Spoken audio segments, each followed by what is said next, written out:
అయితే నానబెట్టుకుందాం. 5 to 10 minutes తర్వాత ఈ బియ్యాన్ని అయితే మనం కుక్ చేసుకుందాం.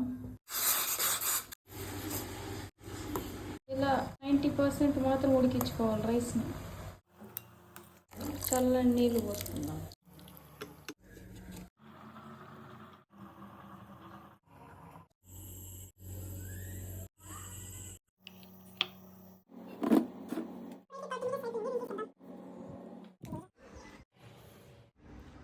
చాలా చల్లగా ఉంది ఫ్రెండ్స్. 10 to 20 minutes తర్వాత వాష్ చేసుకుందాం. ఫ్రెండ్స్ ఇదైతే ఎలా అయిందో. వర్క్ అవుతుంది కానీ పెయిన్గా ఉంది.